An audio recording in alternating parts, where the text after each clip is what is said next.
Kalau ijazah asli itu diminta hakim, diminta pengadilan untuk ditunjukkan, saya siap untuk datang dan menunjukkan ijazah asli yang ada. Sulit sekali. Kelihatan nanti. Berkelit saudara itu lama-lama sampai juga di titiknya. Ya kan? Kalau diminta oleh yang mulia hakim, saya akan datang, terutama untuk menunjukkan ijazah asli dari SD, SMP, SMA sampai S1 akan saya tunjukkan semua. Bahwa pada hari ini sebagaimana yang dijanjikan oleh Bapak Jokowi, beliau akan menunjukkan ketika ada undangan pengadilan dan pengadilan sudah mengundang untuk hadir. Ada berita yang sangat menggembirakan bagi kami. Yang pertama, yang seperti yang disampaikan tadi oleh tim kuasa hukumnya yang diketuai Pak JB Irfan, mengatakan hanya satu bukti. Satu bukti itu saya berikan, saya tekankan adalah kopi dari file scan. Jadi bukan kopi dari kopi, tapi kopi dari file scan laporan polisi kepada 9 terlapor ya. Itu yang pertama. Kemudian yang kedua, otomatis berarti tidak pernah di dalam persidangan hari ini, dan tadi majelis hakim mengatakan kalau sampai tanggal 13 tidak bisa menunjukkan bukti tambahan, artinya memang tidak pernah ada ijazah. Kita ke kabar lain, Universitas Gadjah Mada atau UGM digugat lebih dari 1.000 triliun rupiah dalam perkara perdata ijazah Presiden ke-7 RI Joko Widodo. Komarudin selaku penggugat membacakan tuntutan tersebut dalam sidang lanjutan gugatan perdata terkait keaslian ijazah sarjana Jokowi di Pengadilan Negeri Sleman pada Selasa kemarin. Pengacara asal Makassar tersebut menggugat pimpinan UGM berikut jajaran di bawahnya karena tidak mau membuka dokumen Jokowi saat kuliah di Fakultas Kehutanan. Mulai dari salinan ijazah, skripsi, dokumen penerimaan mahasiswa baru hingga dokumen saat Jokowi kuliah kerja nyata. Komarudin juga menggugat dosen pembimbing Jokowi saat kuliah bernama Kasfujo. Gugatan tuntutan secara material itu ada 9,07 triliun dan imaterial 1.000 triliun. Namun jika UGM bisa memberikan bukti nyata nantinya supaya kali cepat, ya kita tentu tidak perlu menuntut daripada nilai itu tadi.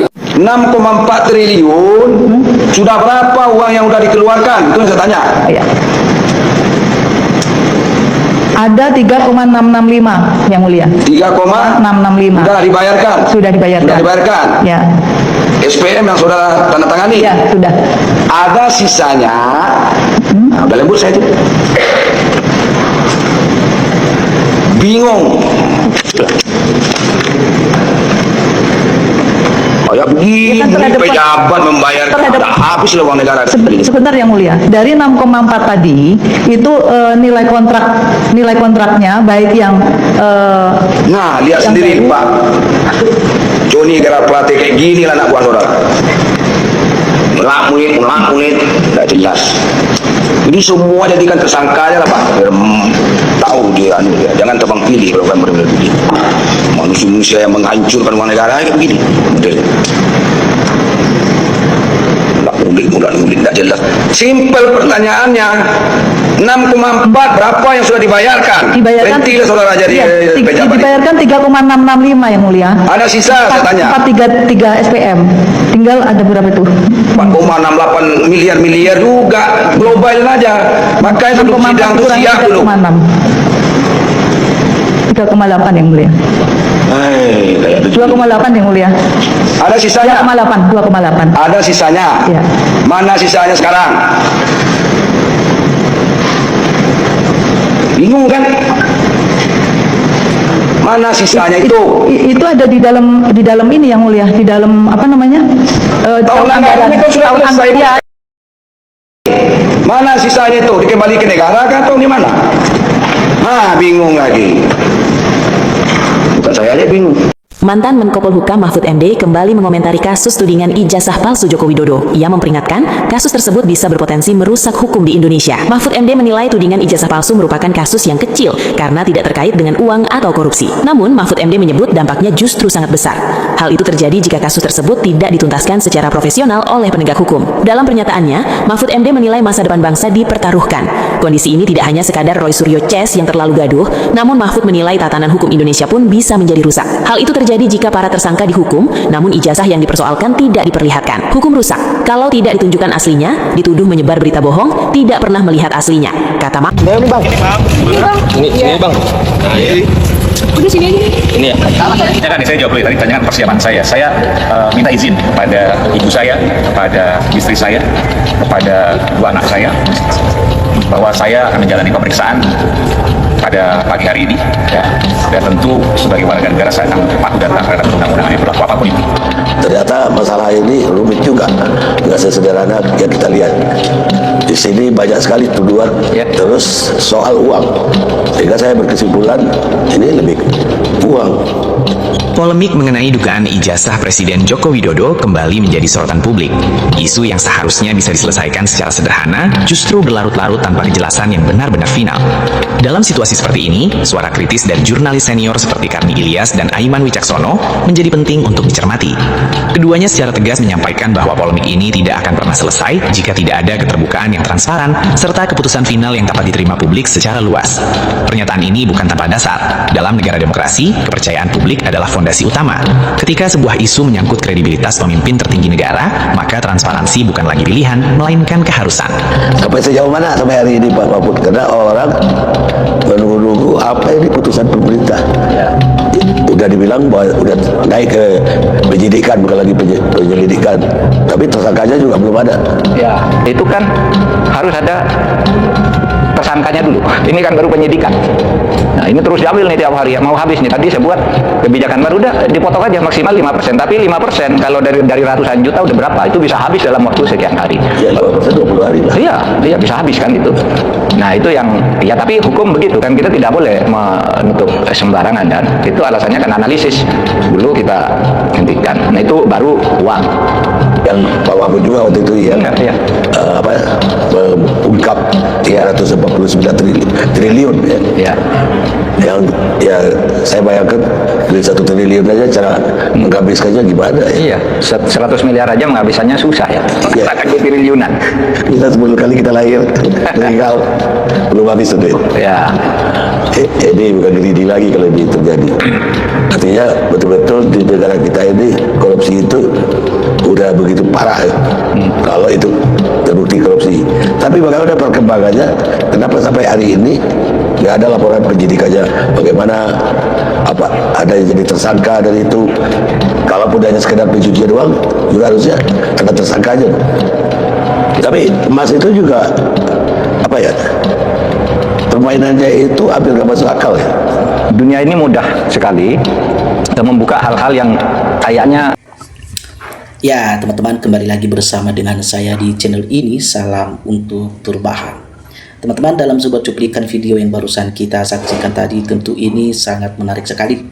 Ya, kalau kita lihat bahwa ini masih seputaran terkait isu dugaan ijazah palsu Pak Jokowi. Nah, teman-teman, kita lihat ya bahwa kita harus ingat dan tahu bahwa Pak Jokowi pernah menyampaikan ya pernyataannya di media yang pernah bilang kalau dirinya diminta ya secara resmi oleh para pengadilan ya untuk datang memberikan keterangan terkait dimintain soal keterangan mengenai ijazah asli atau palsu yang dituduhkan kepada dirinya. Beliau mengatakan hal seperti itu kurang lebih, dan dirinya akan siap membawa ijazah tersebut dari SD, SMP, SMA sampai S1. Tapi ini kenapa ya ada perubahan ya? Pak Jokowi sepertinya tidak menepati janjinya, dan menjadi alasan yang kuat ya dari pihak Pak Jokowi mengatakan bahwa tidak ada kewajiban hukum ya kepada Pak Jokowi ya untuk menunjukkan ijazahnya kepada masyarakat Indonesia. Nah, kurang lebih ya seperti itu. Nah, teman-teman, kenapa ya? Ada apa dengan itu? Berarti kalau ijazah ini semakin upetin seperti itu, maka masyarakat Indonesia semakin yakin bahwa ya kalau ijazah tersebut ya jangan-jangan ijazah palsu ya. Kenapa takut sekali ya pihak-pihak Pak Jokowi untuk menunjukkan ijazah tersebut ya? Kalau memang ijazahnya asli ya hanya ya susahnya untuk menunjukkan ya saja ya, tidak harus dipermasalahkan, tidak harus begini begono ya. Berarti ya kita tahu bahwa dalam hal ini ada hal yang tidak beres, teman-teman ya. Nah, Oke, kita lihat teman-teman bahwa berarti UGM benar berbohong rakyat dan mahasiswa, ya. Nah, ada yang berkata bahwa ya setuju dihukum ya rakyat kalau terbukti palsu. UGM juga dihukum kalau melindungi orang yang salah. Nah, teman-teman kita lihat ya seperti apa yang sudah ya sampai di mana kasus ijazah Pak Jokowi ini, ya. Dari kita lihat di berbagai media sosial teman-teman bahwa kita lihat ya ada beberapa ya para petinggi ya para pejabat yang dimana mereka yang mempertanyakan ya mempersoalkan terkait soal kasus ijazah Pak Jokowi ini kenapa sampai tidak selesai-selesai. Nah, kalau kita baca ya di salah satu media dikatakan bahwa pihak Jokowi respon Yusuf Kala soal kasus ijazah berlarut-larut. Nah, kita lihat di sini bahwa kuasa hukum Presiden Republik Indonesia ya Pak Joko Widodo namanya Rifai Kasumenegara mendorong kasus dugaan ya dugaan penyebaran berita bohong dan manipulasi digital mengenai ya ijazah palsu Pak Jokowi dilimpahkan ke pengadilan. Di sini dikatakan bahwa teman-teman ya hal itu disampaikan oleh Rifai ya saat merespon Wakil Presiden ke-10 dan ke-12 yaitu Pak Yusuf Kala yang menyebut kasus ijazah Jokowi sudah berlarut-larut. Nah, kita lihat mungkin pernah ada statement Pak Yusuf Kala yang mengomentari atau sedikit menyinggung soal kasus ijazah ini, dan pihaknya Pak Jokowi katakan para kuasa hukum pembela Pak Jokowi ya tidak terima dengan pernyataan dari Pak Yusuf Kala sehingga mereka ya lapor balik dan tuntut balik ya perkataan Pak Yusuf Kala tersebut. Di sini dikatakan bahwa kami tetap mendorong perkara dilimpahkan ke pengadilan ya agar terdapat kepastian hukum terkait keaslian ijazah Pak Jokowi. Ya, ini kata Rifai dikutip dari Detik.com. Nah, beliau juga mengatakan yang mengungkapkan sudah banyak saksi yang diminta keterangan dan di tahap penyidikan yang mulai dari pihak Universitas Gadjah Mada, dosen sehingga rekan Jokowi. Selain itu juga lanjut dia uji laboratorium forensik yang juga sudah dilakukan untuk meneliti keaslian ijazah Pak Jokowi. Nah, teman-teman ternyata ya mereka membantah ya isu dugaan ijazah itu ya pihak Pak Jokowi. Mereka mengatakan semua sudah dilakukan dan semua uji forensik digital dan sebuah berbagai pihak ya Rektor UGM juga sudah memberikan pernyataan bahwa itu adalah ijazah asli. Nah, kita lihat atas dasar itu dia berharap agar perkara tersebut ya bisa segera disidangkan. Kata dia ya kepastian hukum ya perihal tudingan ijazah palsu ya bisa memulihkan nama baik pihak-pihak tertentu yang ikut terseret. Justru jika perkara ini dihentikan, bukan tidak mungkin isu ijazah ini kembali diangkat beberapa tahun mendatang dan ruang publik ya kita kembali terganggu ya. Jadi kita lihat bahwa kepastian hukum atas keaslian ijazah palsu Pak Jokowi ini ya akan juga akan ya memulihkan nama baik pihak-pihak yang selama ini ikut terseret ya terutama dalam nama UGM seperti KPUD dan Menteri atau Kemendikti ya. Itu pernyataan penjelasan Rifai ini. Lalu Rifai juga menambahkan ya kliennya siap memberikan keterangan langsung di persidangan nantinya ya. Dia juga menyebut bahwa Jokowi akan ya memperlihatkan langsung ijazahnya yang selama ini menjadi persoalan, dan saksi-saksi termasuk Pak Jokowi siap memberikan keterangan dalam persidangan. Selain itu juga Pak Jokowi akan menunjukkan ijazahnya ya sejak SD hingga S1 di persidangan yang bisa ya disaksikan sekian banyak oleh publik dan media ya.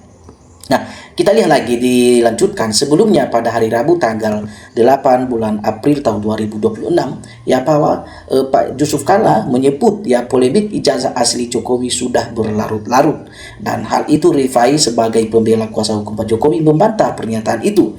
Pernyataan itu disampaikan oleh Pak Yusuf Kala setelah resmi dilaporkan ke Simon Sianipar atas tudingan ya penyebaran berita bohong atau hoax. Ya, Yusuf Kala mempermasalahkan dirinya ya menandai Roy Suryo terkait ijazah Jokowi. Adapun Roy Suryo setelah berstatus tersangka kasus dugaan penyebaran berita bohong terkait ijazah Jokowi. Lalu kita lihat bahwa sebenarnya ya kasus ini akan sudah 2 tahun ya, kan sudah 2 tahun ya, 3 tahun ya, meresahkan masyarakat ya, mungkin ya merugikan waktu, merugikan Pak Jokowi, merugikan semua pihak-pihak ya. Puluhan miliaran uang ya habis untuk apakah itu pengacara, apakah itu seperti saya ya, waktu saya hilang dilibatkan ya, itu kata JK ya di Bareskrim Polri Jakarta ya, dan waktu-waktu habis ya, biaya ongkosnya mahal dan terjadi ya perpecahan di masyarakat, pro kontra dan perpecahan mati-matian ya di TV ya. Itu sifat nasional kita terganggu dengan cara-cara seperti itu, teman-teman. Nah, teman-teman, ini ya berapa tanggapan ya berita yang baru kita lihat dari media sosial saat ini yang mengenai masih seputaran terkait debatan ijazah Pak Jokowi. Bagi teman-teman yang ingin memberikan tanggapan, silakan teman-teman ya, tinggalkan komentar Anda di dalam video ini. Salam untuk perubahan.